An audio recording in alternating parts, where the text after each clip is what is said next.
tema dessa manhã é: o que te define? Sua dor ou sua missão? O Senhor tem falado muito comigo sobre pessoas que são paralisadas na dor, que são paralisadas nos traumas. Hoje a maior dificuldade do nosso pastoreio dessa casa é que muitas pessoas, elas têm um mega de um potencial.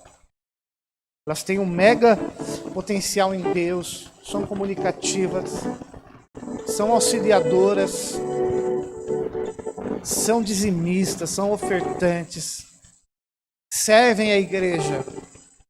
Mas quando o assunto é a dor, elas paralisam. Elas param.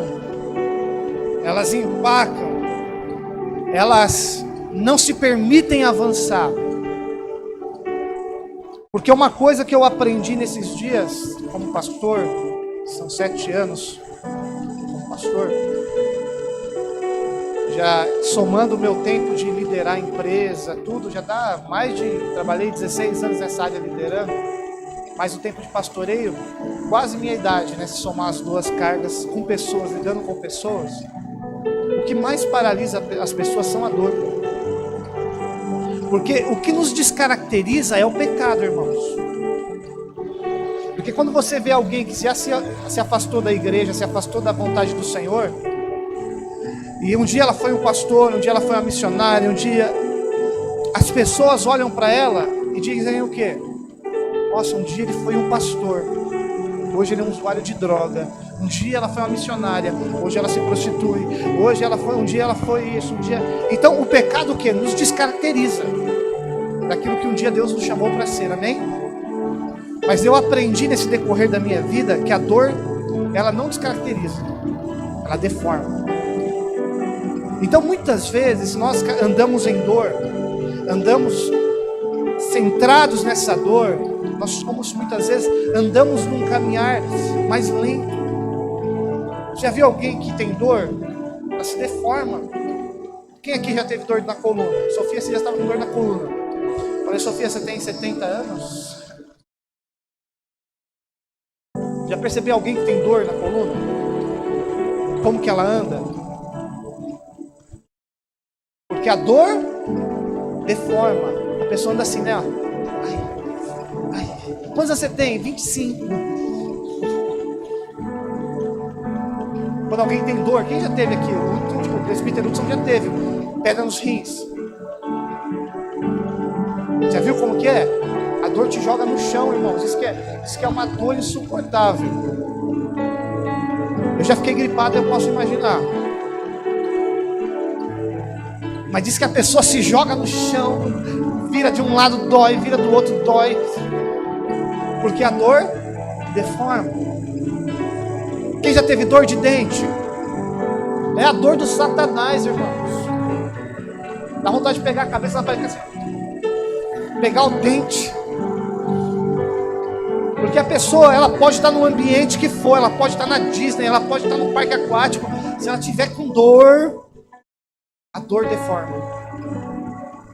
A dor deixa você perdido. Você está num ambiente glorioso na igreja, mas tem dor no coração. Você está assim, ai Jesus. Nós temos uma frase, a Adriane sempre diz para mim quando vai ter um evento que eu fico nervoso: amor, o diabo muitas vezes ele não nos deixa fora do evento, mas ele nos rouba da celebração. Você está dentro da festa, mas você não está celebrando. Você está dentro do culto, você não está celebrando, porque a dor deforma. E o Senhor hoje quer nos levar a um romper, queridos, a tratar a nossa dor, porque nenhuma dor emocional, ela é curada com o tempo. Isso é mentira. Alguém que fala assim, o tempo é o melhor remédio. Mentira. Porque eu conheço pessoas que estão há 30 anos na mesma dor, no mesmo problema, porque não perdoam, porque não se permitem. Então, não é o tempo que cura, é a exposição que cura. É quando eu resolvo fazer diferente. Então, abra comigo lá em 2 Pedro, no verso 19. 2 Pedro 19.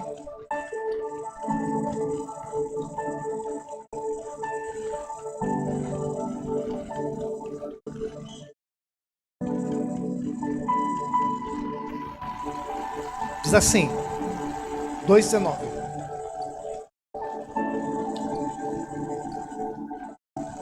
O apóstolo Pedro está dizendo dos prazeres, das vontades que nós temos. E ele diz assim, ó, prometendo-lhes liberdade, eles mesmos são escravos da corrupção, pois o homem é escravo daquilo que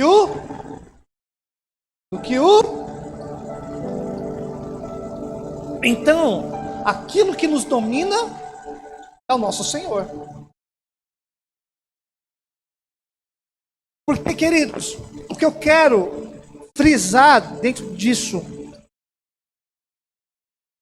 que o homem é escravo daquilo que o domina. Porque eu conheço pessoas que idolatram a sua dor,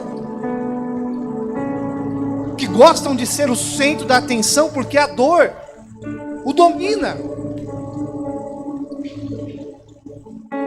Utilizam da dor, da sua história, para ser o centro das atenções. Você vai dar uma solução, você vai levar ele para o lugar da cura, sabe o que ele fala? Ai, mas ninguém foi bom comigo. Ninguém, pastor, eu fui traído lá em 1932. Um dia, fulano de tal falou para mim, eu falei, quando que foi? 1937, pastor. Ela idolatra aquilo e aquilo a domina, a escraviza. Você percebe que nós estamos falando de escravidão, de julgo de escravidão já há algum tempo? Teve a conferência, falamos de escravidão. Eu falei anteriormente, depois falei também. Nós estamos falando de escravidão. O que nós precisamos entender, queridos, que o mundo já nos escraviza, como o apóstolo Pedro está dizendo, porque o mundo diz o quê? Para um jovem: fuma um cigarro de maconha que você vai sentir o maior êxtase. Não sei nem se é êxtase, né? Eu acho que você vai dormir, não sei. Cheira uma cocaína que você vai ficar loucão, você vai ter coragem. Toma uma balinha aí que você vai dançar a noite inteira, um forrozinho. Então, o mundo vai oferecer coisas como se expressasse a liberdade. O mundo oferece. Não, se relaciona com essa moça, se relaciona com esse moço. Você vai ver, ele beija bem. E aí oferece o que? Uma falsa expressão de liberdade. Porque é uma gaiola aberta que o diabo quer nos colocar. Aí o que acontece? Você vai para este lugar, você toma decisões voltadas a este lugar, o diabo te encurrala, te fere, te machuca, causa uma situação, e aquela dor, a situação passou, mas a dor ficou, as sequelas ficou. Deus vai apagar o seu passado se você vier? Não. Porque tem pessoas que falam assim: eu gostaria de esquecer essa dor, eu queria que Deus arrancasse essa dor do meu coração. Não, Deus não vai fazer isso. Deus vai te ensinar a lidar com ela. Deus vai te ensinar a superá-la. Porque evangelho não é varinha mágica que as coisas acontecem plim plim, no outro dia está tudo certo. Não. O evangelho me fizeram mal, mas eu decido fazer o bem. E assim nós vamos superando as adversidades. Porque eu estou falando de dor, mas olha o que acontece. Muitas coisas podem nos dominar. Elas estão dentro da felicidade a todo custo. Beleza física, paixão, dinheiro, avareza, bens materiais, exigência, ira, justiça própria, vingança, gula crente não come muito, então sempre eu coloquei aqui, poder, pecado, internet, busca pela liberdade, ativismo e trabalho. Dentre esses assuntos todos aqui, isso pode te escravizar.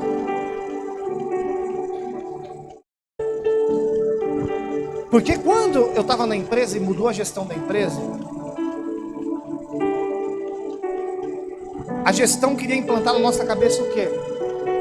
Vocês têm que trabalhar como vocês fossem o dono da empresa.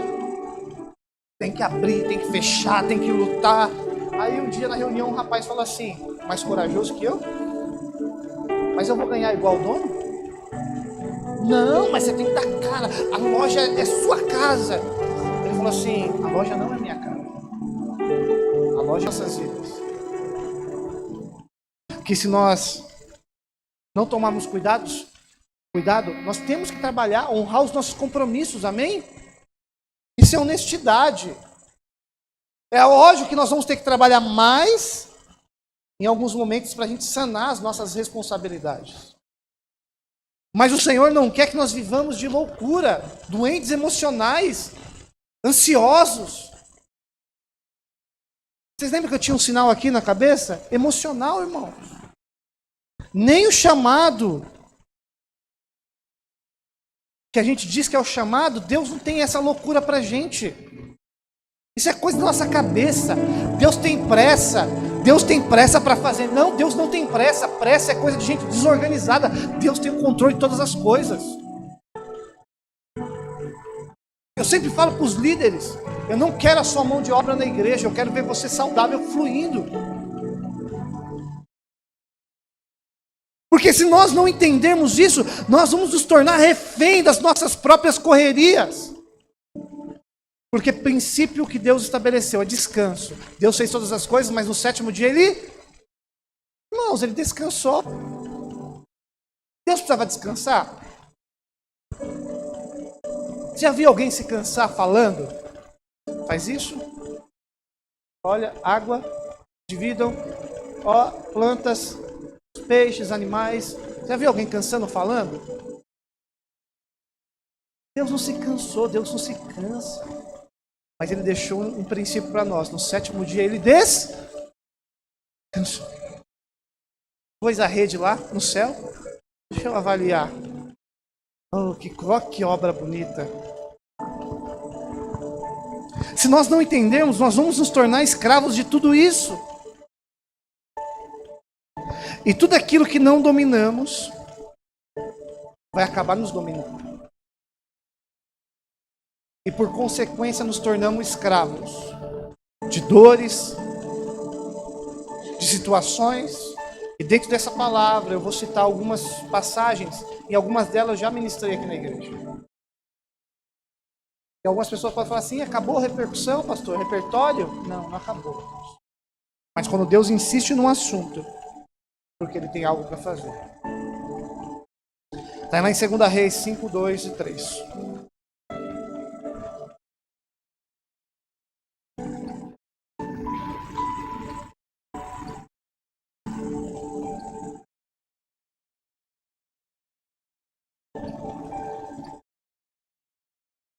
Amém?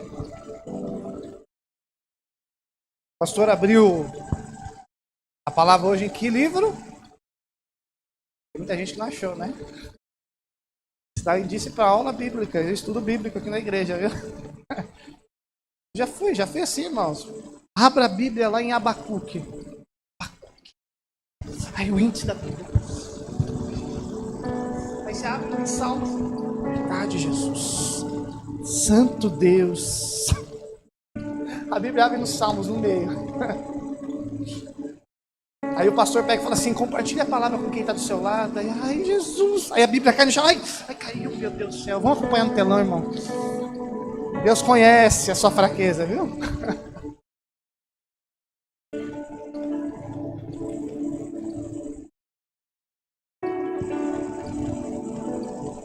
Segunda Reis 5 vai dizer assim. Ora, tropas de Arã haviam atacado Israel e levado cativo uma menina, que passou a servir a mulher de Naamã. Aí coloca no 4 para mim. Não, pode colocar no 3, perdão. Um dia ela disse à sua senhora, se o meu senhor procurasse o profeta que está em Samaria, ele o curaria da sua lepra. Até aqui, pode deixar. Olha que interessante, queridos. Você já ouviu essa palavra sobre Naamã? Naamã é um leproso, Naamã é comandante, general de exército, poderoso. Uma das pessoas mais influentes na sua época, porque a Síria era o maior poder bélico, tinha o maior exército, a maior potência em guerra. Então a Bíblia fala que ele era um homem valoroso, que o Senhor havia dado batalhas e vitórias em batalhas por meio da vida dele. Então, ele era um homem honrado diante do seu rei e do seu povo. Um comandante de um exército naquela época estava abaixo do rei. O rei acatava muito o que o comandante falava pela influência e pelas vitórias que ele estrategicamente ganhava. Mas a Bíblia fala que havia um porém na vida dele, né? O porém era leproso. E todas as vezes que você ouvir a Bíblia falando sobre lepra, além da doença física, a Bíblia traz para um outro âmbito. Ela traz para uma personalidade, para algo interior, para uma influência. Porque além dela ser uma doença física, ela também trata no aspecto espiritual. Porque a lepra, ela era uma doença que fazia uma ferida na pele, ela te trazia insensibilidade e ela trazia mau cheiro, e naquela época não havia cura. E por não haver cura, naturalmente alguém morria pela enfermidade. Então, essa menina, ela vem sob uma escravidão. Porque se a Bíblia fala que é uma menina, ela provavelmente tem no máximo 12 anos de idade. Porque naquele tempo, a partir dos 14 anos, já eram mulheres, né? Já tinham filhos. Maria, mãe de Jesus, tinha em torno de 14 anos, é isso? É isso, né? 14 anos. Então já as mulheres se davam em casamento a partir dos 14 anos na época, naquela cultura.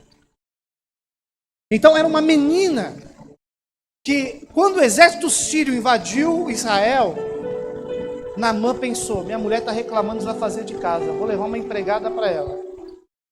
Mas nós estamos falando de uma menina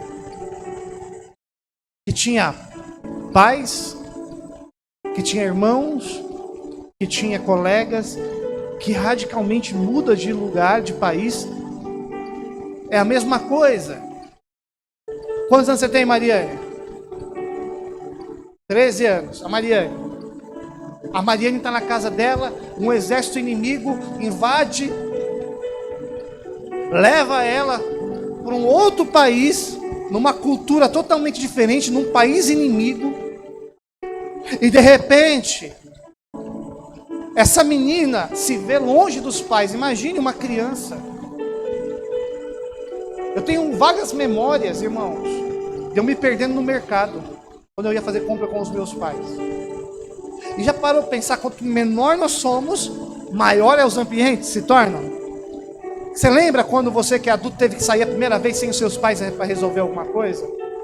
Teve que pegar o trem a primeira vez, teve que fazer uma entrevista de emprego, teve que entrar no consultório médico. Você lembra disso?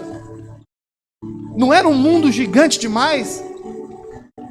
Mas você sabia que você poderia voltar para casa. Agora imagine uma menina que vendo o seu país sendo devastado, os seus pais chorando, porque a despedida não foi assim: papai e mamãe, estou indo fazer um trabalho nos Estados Unidos e volto daqui por um ano. Não, a despedida foi dolorosa. Não, imagine ela chorando, ela entrando numa montaria, sendo amarrada, e os pais chorando. Não, pelo amor de Deus, foi algo traumático. E essa menina era levada para servir, para ser empregada na casa de Naamã, para ser uma serva na casa de Naamã. Porque se você entender o contexto, essa menina foi ensinada, queridos, sobre as leis de Deus. Essa menina já não estava brincando de boneca mais. Agora ela está lavando prato, lavando roupa. Porque o que eu quero trazer para você é que todos os dias, quando Naamã chegava, bonitão, armadura, né? O cavalo mais bonito da tropa, o mais respeitado, sempre trazendo ouro para casa, presentes. Só que ela percebeu que Naamã não podia se aproximar, tinha que tirar as armaduras fora de casa. Ela percebeu que o seu senhor era um homem leproso e doente. Naamã tinha muita influência. Acho que Naamã não procurou outros meios para cura. Mas o que eu quero dizer para você é, queridos, como lidar com situações em que alguém fez mal para nós. Porque essa menina, ela vem como uma resposta. Ela percebe que o seu Senhor é leproso. Ela não usou a sua dor para dizer: eu vou no mercadinho da esquina e vou falar: olha, o meu Senhor é leproso. Ela não ficava dizendo para os filhos de Naamã: o seu pai é leproso. Ela não ficava brigando com a situação e com a sua dor. Mas alguém em Deus entende que a sua dor não é motivo para oferecer aquilo que não ofereceram para você. E essa menina diz: se ele, olha o que ele vai dizer. E a menina havia atacado o cativo. Um dia ela disse a sua senhora: se o meu senhor procurasse o profeta que está em Samaria. Ela está dizendo: lá em Israel tem um profeta que pode curar. Ela está dizendo: no lugar que vocês me arrancaram, tem cura para você. O problema é que quando nós queremos colocar o nosso ímpeto, a nossa dor à frente, o que fizeram conosco. Porque essa menina podia dizer: ele vai morrer, vai definhar na cama. Aí sabe que nós como crente usamos o argumento? É fruto das escolhas dele. Ele merece. É Jesus levando para o leito. Nós conhecemos uma pessoa que diz assim: tudo Deus leva para o leito. Nós estamos falando de uma situação, é macumba.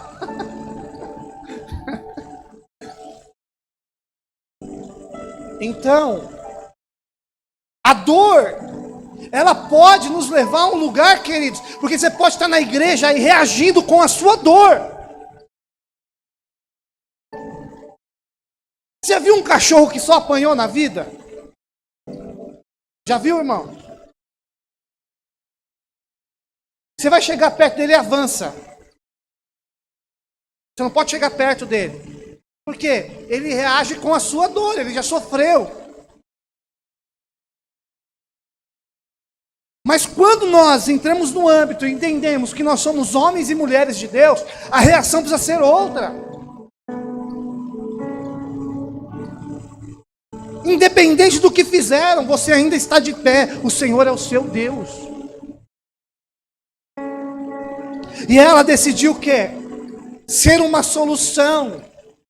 Porque ela poderia dizer: a dor é muito grande, a saudade dos meus pais é muito grande, a saudade dos meus amigos é muito grande.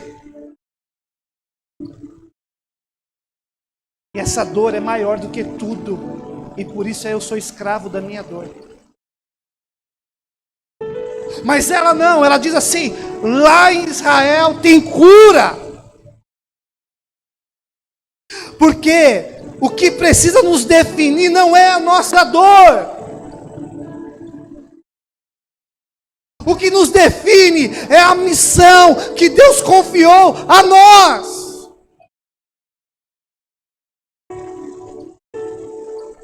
Porque as pessoas, elas estão assim. Você pode ver na sociedade, irmãos. Eu falei, há um tempo atrás, eu fechei um rapaz sem querer no trânsito. Ele passou por mim, eu baixei o vídeo e falei: me desculpa, querido, eu estou errado. As pessoas esperam de nós uma reação agressiva, uma reação com a dor. A briga é a afronta. Mas quando Deus nos leva a esses lugares da sua presença, nós precisamos não nos render à dor mais, mas nos render à missão.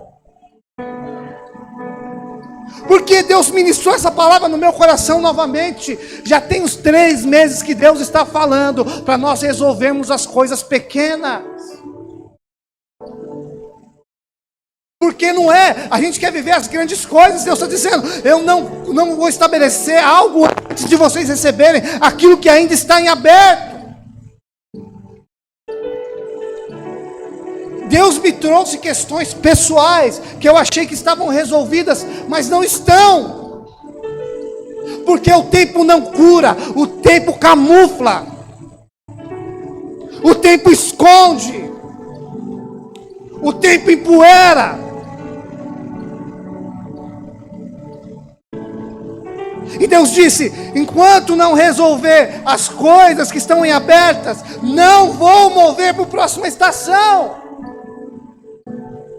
Porque a dor te deforma. E o que é para você ter um passo normal, você anda mais devagar, irmãos. E não adianta, eu estou até andando, mas eu estou com dor. Está sangrando. Está infeccionado. Está difícil. E o que Deus quer é me fazer andar pleno. Chega de andar encurvado pela dor. Pastor, mas como que eu vou fazer isso? Eu também não sei como que eu vou resolver as minhas questões, porque são coisas de mais de 20 anos. Eu falei: Deus, eu não sei nem como começar. Deus disse só para mim assim: se você estiver disponível, eu te dou o caminho. Porque é muito mais fácil eu chegar para a igreja, você chegar: não, eu superei. Não, não superou, a dor está aí, está doendo. Mas é o que eu falei ontem para os líderes. Deus não quer líderes assim dizendo: eu sou curado, aleluia, glória a Deus. Porque eu posso dizer para vocês: eu estou bem, estou curado, aleluia, santo Deus de Israel. Quem já bateu o dedinho na quina? Quem já tropeçou? Não, vamos. Quem já tropeçou na rua?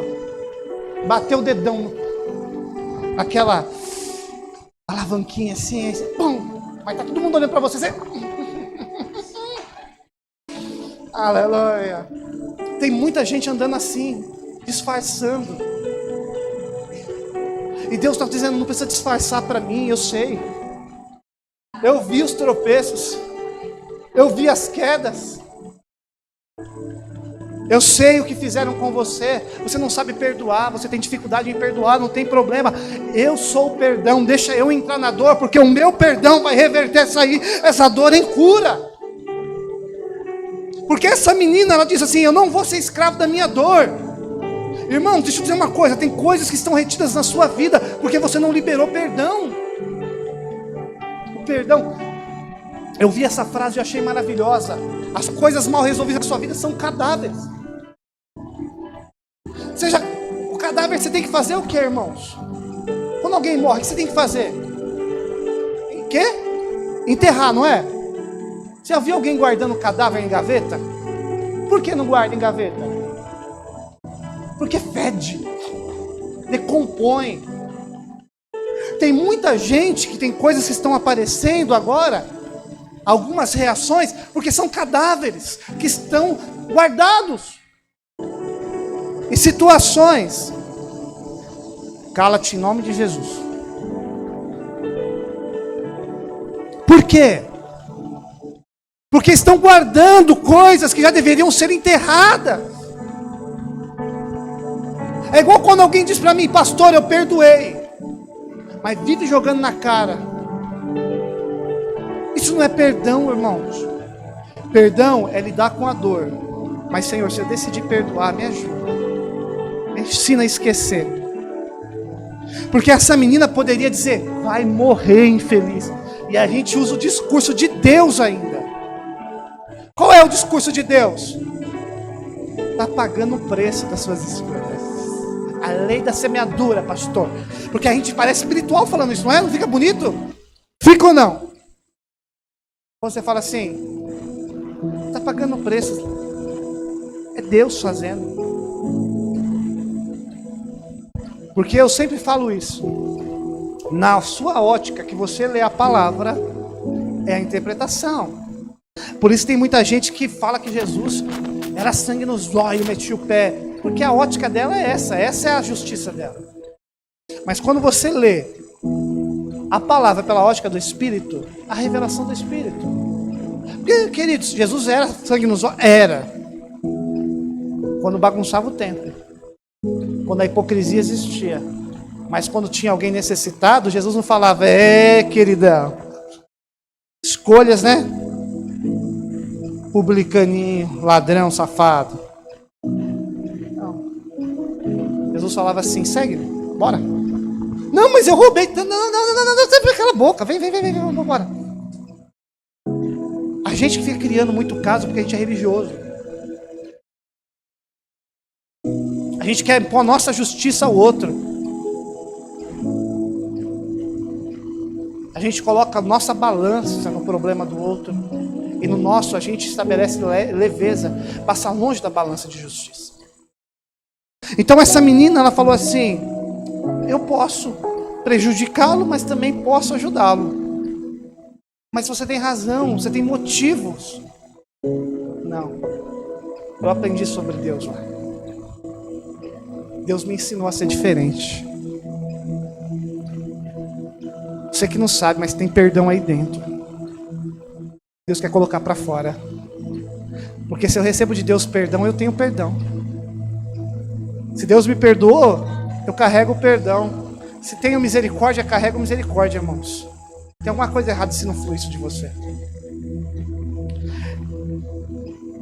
Ela foi levada como escrava, tirada da sua casa e família. Sua dor poderia gerar ódio. E ela escolheu servir a sua missão. E o que eu quero dizer para você é: a dor, ela pode calar a missão. Porque a dor pode dar razão. E Deus não trabalha com razão. Deus trabalha com submissão.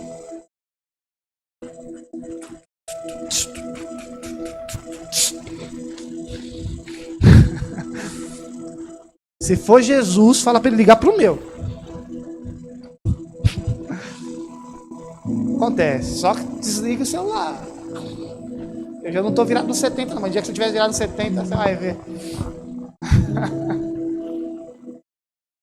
Então, muitas vezes o Senhor espera de nós, porque a submissão é estar sob uma missão, amém? Então existe uma missão, a missão que Deus me deu. Então eu estou submisso a isso. Deus não trabalha com razão. Ele trabalha na submissão. Quando eu me submeto à minha missão. Porque a Bíblia não fala o nome dessa menina. A menina não fala quantos anos ela tinha. A Bíblia não fala se ele libertou ela depois disso. Nós não sabemos nada acerca dela. Mas a Bíblia faz questão de deixar que uma menina de 12 anos escolheu não ouvir a sua dor. E se uma menina tem capacidade de converter um general rico, porque agora no final ele vai e mergulha 7 vezes no Jordão, e a Bíblia fala que ele ficou purificado, a pele dele ficou como uma de uma criança, irmãos. Esse homem era um homem de guerra. Já viu homens de guerra no filme? Todo cortado, rosto, cicatriz, já viu? A Bíblia fala que ficou purificado. Já viu pele de criança ter cicatriz? Deus purificou esse homem. E a Bíblia diz que ele fala assim, que ele reconheceria que não haveria outro Deus além do Deus de Israel.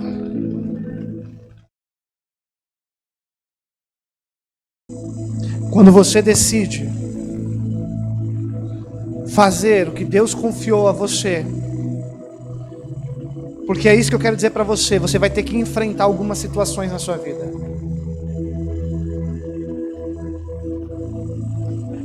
Porque Deus tem algo para salvar a sua família.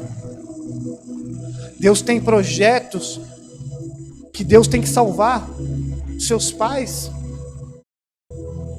salvar os seus filhos. Vocês são pais que estão aqui. Se um dia vocês erraram com seus filhos, vocês já pediram perdão a eles?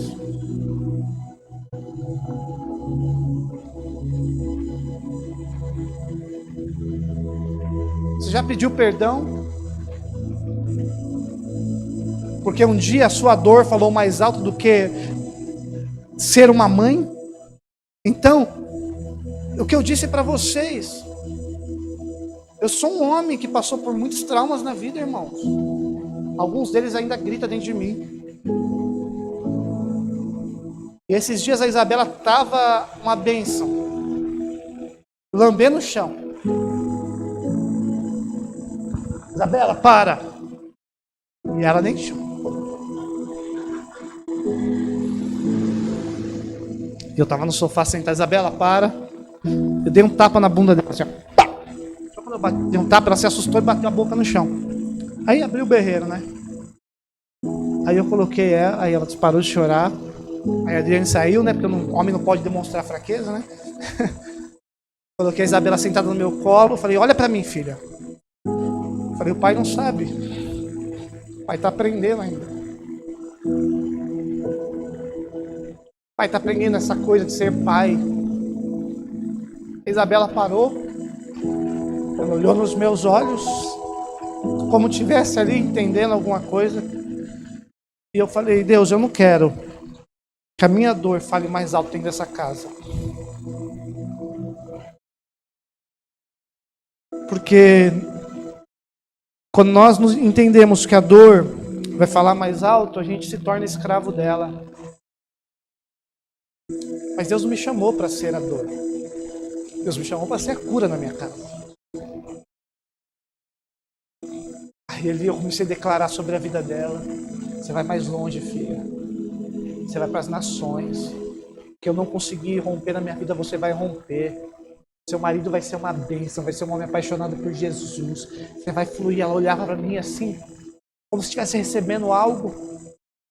Porque Deus nos chamou para ser cura. Se nós dermos vazão à nossa dor, a gente vai replicar o que fizeram conosco. A diferença é que você vai replicar a dor na igreja. E aqueles que fizeram conosco talvez não estavam na igreja, ou talvez estavam. Mas a gente só está reproduzindo o que fizeram conosco. Se a dor não for curada, as rejeições foram curadas, eu serei um pai ausente dentro da minha casa. A polícia, tá ligado a alguma coisa aí?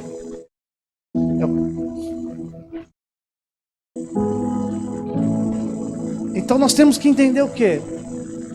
Se nós não permitimos curar o nosso coração, nós estaremos replicando a dor. Nós estaremos reproduzindo o que Deus está nos chamando para curar.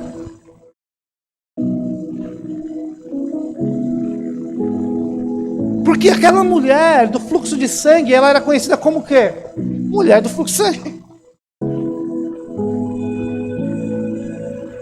E a Bíblia fala que tudo que ela tocasse pela lei se tornaria impuro. Então, ela era definida por isso, pela sua dor.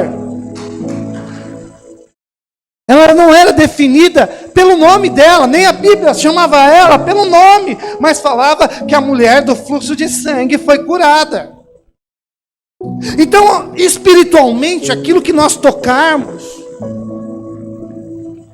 pela dor vai se tornar ferida na vida de alguém. O que mudou a vida daquela mulher? Ela decidiu tocar em Jesus. Ela decidiu colocar a sua dor sobre Jesus, dizendo, eu gastei.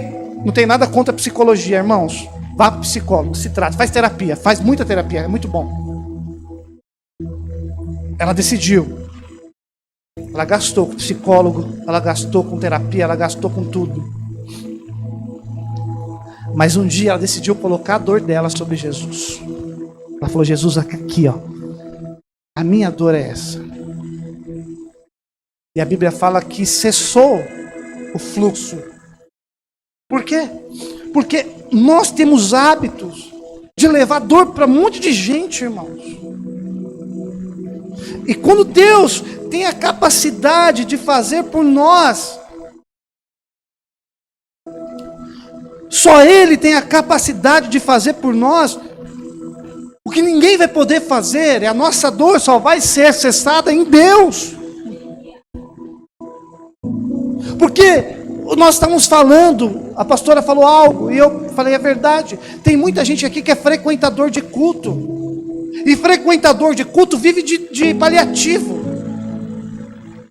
O que é paliativo? Estou com dor de cabeça, toma um Dorflex. Aí amanhã dor de cabeça, Dorflex. São paliativos. O frequentador de culto, ele vive de paliativo, ele precisa de evento, ele precisa de um monte de coisa para suprir as suas carências. Mas quando você for para Jesus, essas coisas são supridas. As dificuldades no Senhor são, queridos, supridas. O nosso problema, se nós vivermos de culto, nós estaremos vivendo de paliativo. E o desejo de Deus para nós é nos curar. Lá em Filipenses, no capítulo 2, no verso 4, vai dizer assim: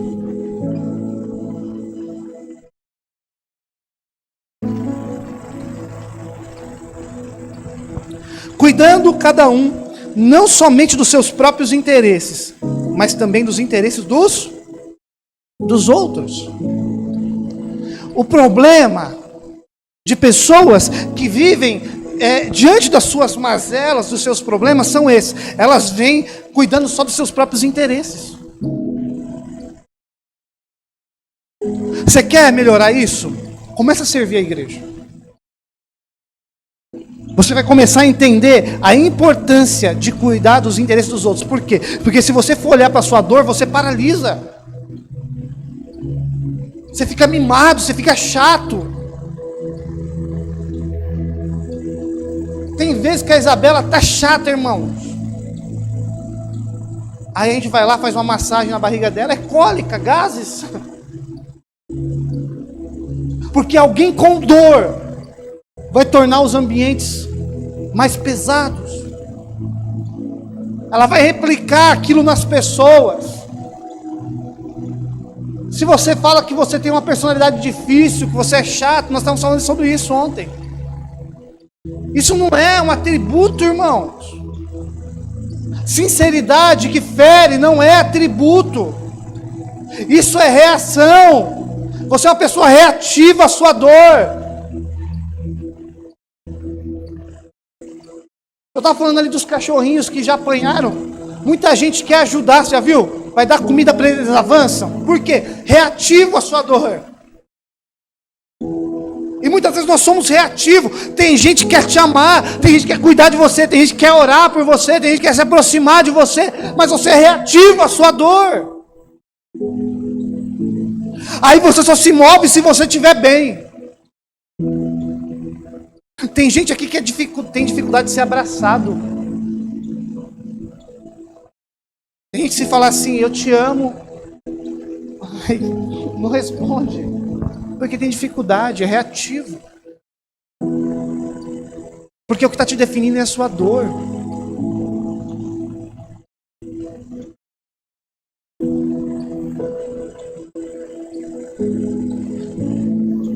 Nós temos que entender que o Senhor quer nos curar, tirar dos nossos próprios interesses.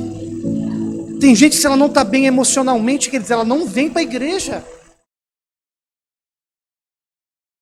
Porque ela está pensando nos seus próprios interesses. Não estou bem, aleluia, glória a Deus. Vou ficar em casa. Não, está amarrado. Mas também cuidar dos interesses. Eu sirvo meus irmãos não porque eu estou bem, porque essa é a minha missão. Eu estou pregando aqui, queridos, eu sou bonzinho? Não, porque eu tenho uma missão, falar, ser uma voz para a igreja.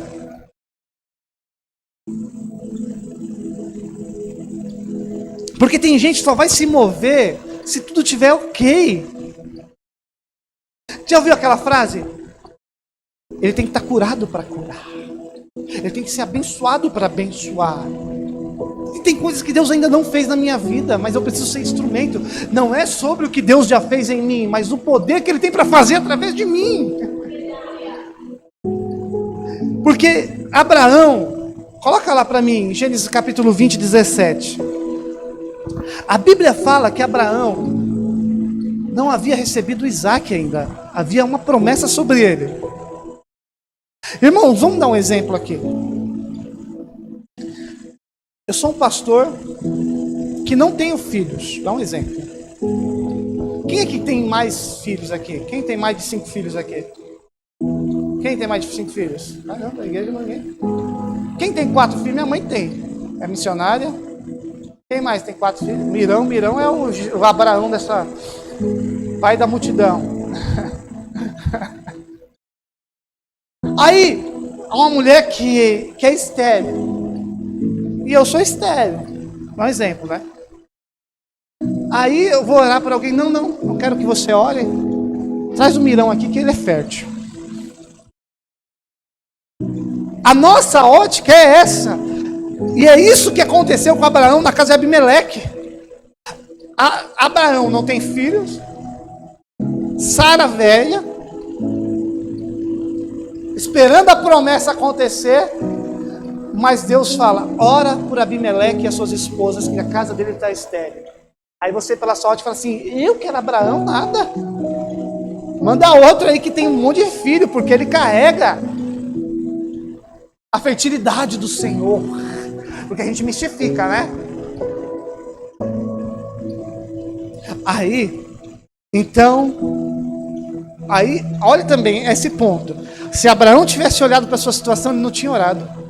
E eu orar?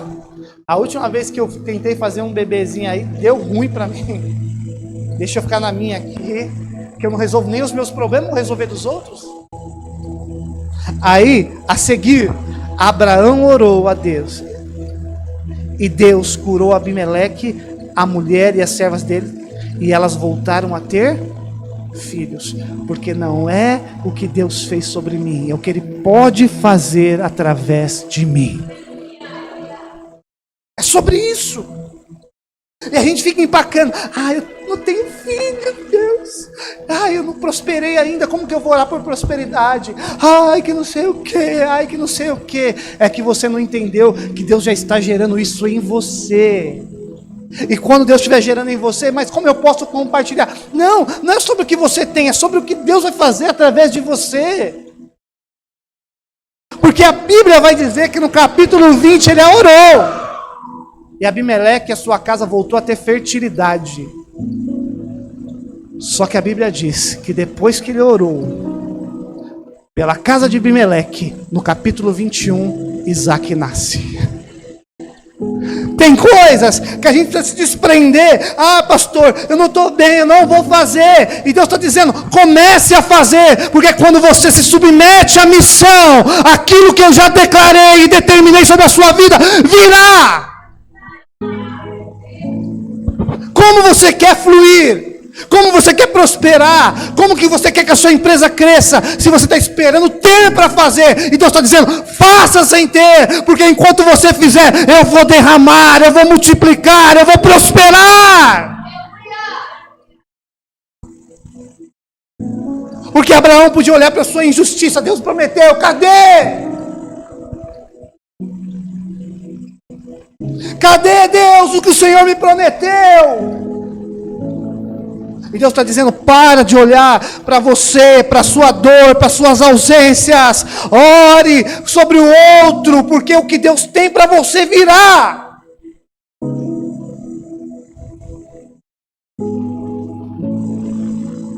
Quando você ora por quem te feriu, a missão sempre vai vencer a dor. Você lembra também a vida de Jó? A Bíblia, você conhece a história de Jó. Jó sofre. Deus permite que coisas aconteçam na vida de Jó. Os processos na vida de Jó.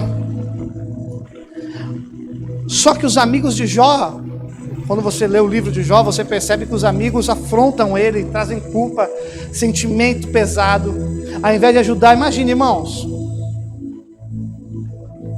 Pensa numa coisa. Imagine você passando por uma situação constrangedora, que você não sabe explicar, porque algumas coisas estão dando errado. Você está sendo dizimista, você está sendo ofertante, você está sendo leal à sua igreja, e de repente coisas começam a acontecer. E você está orando ao Senhor, aí alguém vem trazer uma cesta básica para você. Aí a pessoa traz a cesta básica assim, também tem pecado nessa casa. Mas também não ora. Também não jejua. Irmãos, quando eu vejo que alguém está passando por uma situação e alguém vem falar assim, mas fulano está passando, cuida da sua vida. Se não vai melhorar, cala a boca. Fecha a boquinha. Não empresta a boca para Satanás, não. Não, mas não sei o quê, porque não ora. Não sei o quê. Não. Se não for ajudar, não for levantar, não aponta o dedo. Ou estende a mão, ou guarda o dedo. Porque Jó está passando por uma situação e os amigos estão dizendo, Jó, pecado, né? Sabe como que é? Ô Jó, tu deixou Deus, o que você fez para Deus para acontecendo isso? E Jó, não fiz nada. Só que aí a Bíblia vai dizer, Jó capítulo 42, 10, vai ganhar tempo. 42, 10. Depois que Jó orou pelos seus, quem que fez mal para Jó, ficou apontando Jó, falando que ele pecou? O Senhor lhe trouxe restauração e lhe deu em dobro tudo o que ele tinha antes. Ele se rendeu à missão, ele orou pelos seus amigos. E a gente quer, não, eu não vou orar porque me fizeram mal, deixa ele entrar na justiça de Deus. Só que a Bíblia fala que Jó orou pelos seus amigos, e o Senhor lhe restaurou, lhe trouxe restauração, e lhe deu em dobro tudo que ele tinha antes. A gente fica esperando tudo dar certo, porque os amigos de Jó foram instrumentos para aumentar a sua dor. Mas Jó não lembrou disso. Ou talvez estava na memória de Jó, que ninguém esquece. O que faz esquecer é a amnésia. Amém? Mas ele orou e a restituição só veio depois disso. Eu não sei o que Deus tem para falar e fazer na sua vida, mas eu só quero dizer que muitas coisas só vão começar a acontecer depois de você reparar as coisas que estão em aberto. As feridas não tratadas. A chave da virada está em não ser escravo da dor, mas servo da missão. Eu já preguei aqui sobre José. Eu acho uma das histórias mais lindas da Bíblia. Mas existem alguns romances, e romantizamos algumas questões da Bíblia, porque quando nós vamos ler, é muito bonito você falar de escravo a governador, não é isso? Só que a Bíblia fala que não foi assim, de escravo a governador. A Bíblia fala que houve anos de feridas abertas na vida de José. Porque, olha que interessante. Você sabe que ele foi de escravo a governador, ele estava na prisão, ele foi vendido pelos irmãos. O pai também não procurou saber. Só que a Bíblia fala que quem foi para o Egito no tempo da dor, da fome, quem foi? Os irmãos. Se os irmãos conseguiram ir para o Egito, José também conseguia ir atrás do pai, não conseguia? Só que a dor deixou ele isolado. A Bíblia vai dizer. E a Bíblia vai dizer no capítulo 41, no verso 51, que Moisés teve 2 filhos. E eles se chamam Manassés. O que significa Manassés? Deus me fez esquecer de todo sofrimento, toda a casa do meu pai. E Efraim, Deus me fez prosperar na terra da minha aflição. Só que José tem os filhos antes do encontro. Então, ele camuflou a dor dele com o nome dos filhos. Deus me fez esquecer. Só que a Bíblia vai dizer que há um encontro com os irmãos. E são 3 choros que José tem. O primeiro encontro, ele trama contra os irmãos. Ele tenta criar uma situação para prejudicar os irmãos, para que traga o irmão mais novo. Depois ele pergunta do pai. Só que a Bíblia vai dizer que quando o terceiro choro acontece, é um choro de alma. Ele se apresenta, ele não se oculta, ele não deixa mais a dor impedir ele de ter acesso à família. Porque a dor isola, a dor não deixa você se relacionar, a dor traz complexos mesmo você governando. Porque, queridos, voltar no lugar da dor é muito difícil. O que eu disse para vocês, Deus me fez voltar há 20 e poucos anos atrás na dor do meu coração.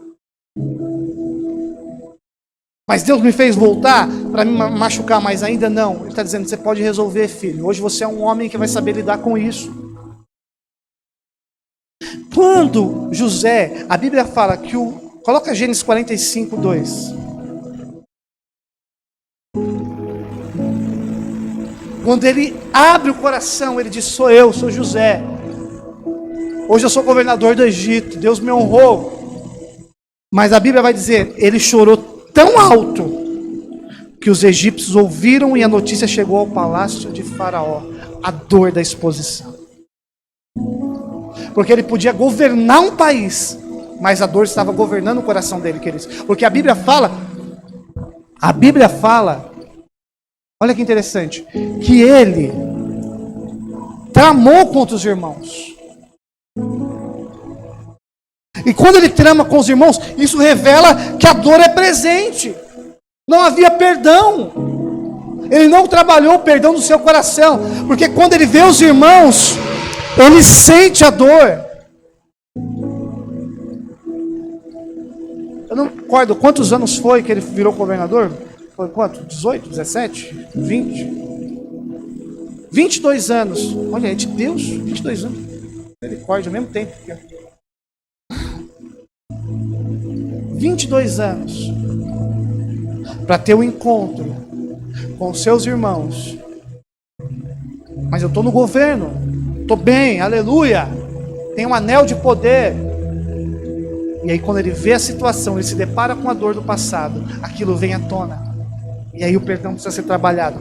Só que quando ele abre o coração, ele diz, sou eu. A Bíblia fala que ele chorou tão alto, de maneira tão alta, que os egípcios ouviram, e o choro foi ouvido na casa de Faraó. Porque é a exposição da cura. É abrir o coração e falar assim, dói Deus, mas eu não aceito mais viver com isso. Eu não quero mais viver com isso, para que você viva o governo de Deus sobre a sua vida. É expor. Aqui quando José revela aos seus irmãos, o choro não é contido, é alto, é intenso e é público. Era como se tudo que estava escondido dos nomes dos filhos viessem à tona. Porque veio ali na hora a dor da traição, o peso do abandono, a saudade da casa do pai, a lembrança dos anos de prisão. Porque quando ele fala Manassés, ele está dizendo, eu me esqueci de toda a dor da casa do meu pai. Mentira! É mentira, não esqueceu, porque a Bíblia fala que a primeira coisa, ele pergunta do pai, ele tem saudade do pai. Quantos de nós já não criamos, estabelecemos títulos sobre nós, governamos, estamos bem, prosperamos, temos uma condição de vida boa, mas ainda as feridas profundas no nosso coração. Você percebe? Capítulo 41, o nome dos filhos. 45, capítulo 45, encontro com a realidade da dor. Deus é muito bom nisso, queridos. Porque ele deixou bem claro, José é governador, mas expôs a história de José. Para que nós pudéssemos entender que há processos. As lembranças mal curadas, mal resolvidas. Porque a dor deforma. A dor nos deforma. E a missão nos cura. Porque agora José tinha a oportunidade de falar para os irmãos dele, não, aqui vocês não vão morar, não tem comida para vocês. Deus está fazendo justiça. Vamos quebrar outra coisa. Que negócio é esse de perdão e a pessoa viver lá no Nordeste do país? Perdão é ter ajuda quando ela precisar e ser ajuda quando ela precisar.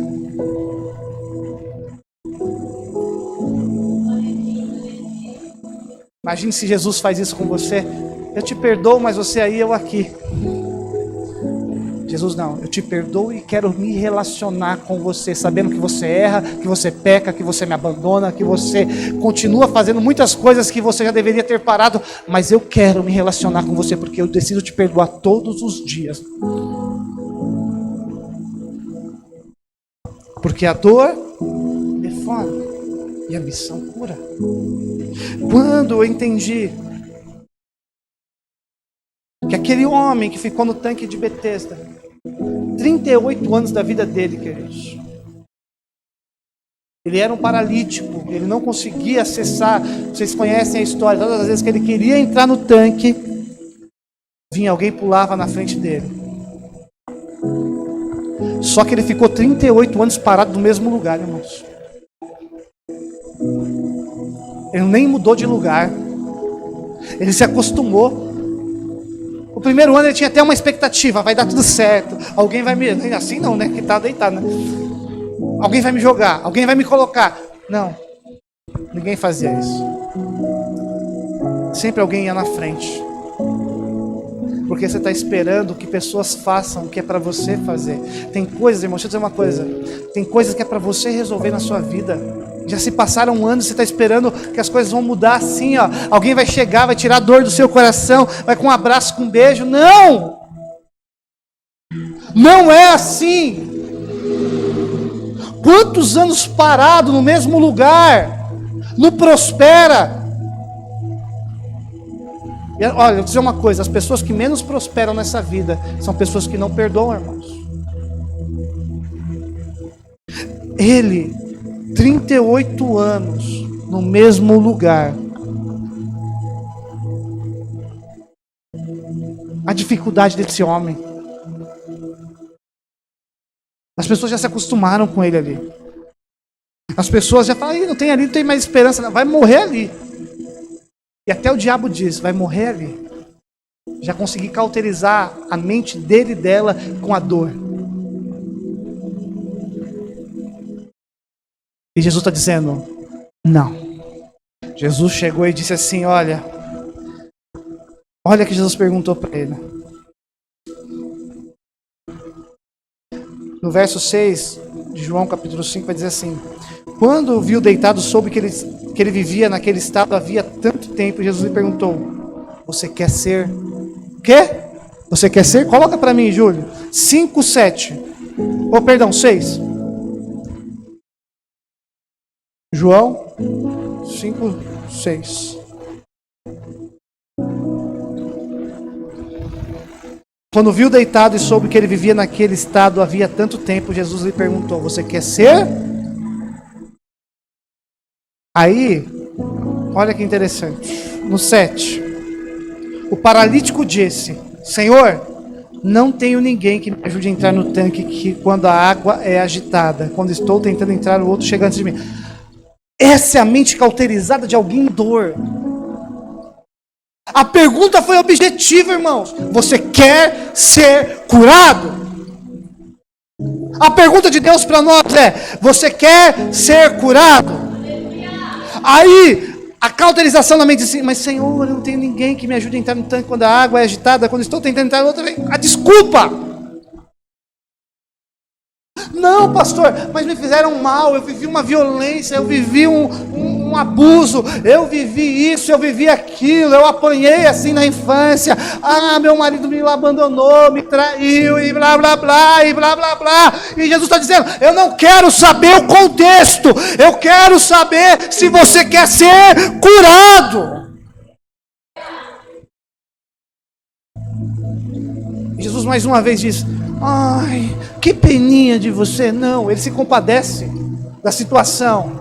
Jesus não é orgulhoso, mas o que Jesus vai e diz para ele no 8, então Jesus lhe disse, levante-se, pegue a sua maca e ande. E imediatamente o homem ficou curado, pegou a maca e começou a andar. Jesus não quer saber das suas desculpas, irmãos. Podem ser até legítimas. Podem ser dores legítimas. Podem ser feridas legítimas. Podem ser. Mas você vai esperar mais quanto tempo para ficar preso nessa dor? E o diabo reinando, o diabo te oprimindo, e o diabo vencendo. E a pergunta de Jesus para nós hoje, queremos que nós sejamos curados? Nós queremos ser curados? Mas não estou perguntando o que fizeram, estou perguntando se você quer ser curado. Não, mas Jesus falou, olha que interessante. O que Jesus falou para ele? Levante-se, curou, né? curou, tá deitado, curou, levantou, né? Aí Jesus falou assim: deixa a maca aí para outro deitar. Porque o lugar da nossa humilhação não vai ser lugares para outros, não. Jesus falou: pega a sua maca, anda. Jesus está dizendo: alguém vai apagar a sua dor, vai apagar o que vier com você? Não. É a marca da cura. Eu fui rejeitado, mas hoje eu ofereço paternidade. Fui rejeitado, hoje eu ofereço abrigo. Hoje eu cuido. Antes eu era cuidado, hoje eu cuido. É a marca de Jesus na nossa vida. Vão olhar para nós e dizer: não era ele há 38 anos deitado? Porque ele anda, porque ele agora corre. O que aconteceu? Mas a marca está aqui, não apagou. Continua o sinal de cura, dizendo: eu fui tudo isso sim, mas hoje eu fui no Espírito Santo de Deus. São marcas da cura. São marcas da cura. Deus não vai fazer apagar nada, porque Deus não dá amnésia. Mas isso, eu vou carregar minha cura. Os sinais vão olhar para mim e falar assim: mas ele não foi um menino rejeitado. Não, hoje ele oferece paternidade. Não, mas hoje ele é isso. Sim, vão me observar com a diferença daquilo que Deus fez, porque eu decido não ser escravo. Porque a maca não era mais para ele ficar apoiado lá deitadinho, queridos. A maca era a marca. 38 anos. Porque imagina que aquele homem, 38 anos, viu gente morrer na beira, viu gente quase entrar e não conseguir. Aquele homem fez amigos que dormiam ao lado dele, dependia de gente que fosse dar comida. Ele viu, a esperança dele foi sendo desfeita. Até que um dia Jesus disse: você quer ser curado? Esta é a palavra: você quer ser curado? Qual é a sua resposta? Ai, Jesus, não, Jesus não quer saber disso. Ele está perguntando: você quer ser curado? Você vai precisar enfrentar as dores. Você vai precisar olhar para a maca que tanto ano te aprisionou e falar assim: hoje você não me aprisiona mais. Mas por que levar a maca que me aprisionou? As histórias não serão apagadas, mas serão sinais. Elas existiram 38 anos da minha vida, mas não me param mais. Não sou mais escravo, não sou mais limitado. Eu decidi ser curado para a glória de Deus.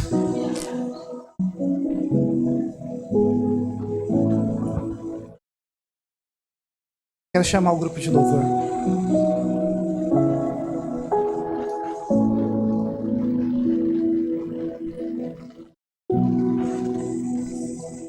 E tem o Jesus que é o maior exemplo de que a dor não paralisou. A Bíblia vai falar que na última ceia, Judas já havia colocado em seu coração o desejo de trair Jesus, vazão a Satanás. Pode se colocar de pé, igreja. Não olhe para ele, só olhe para mim.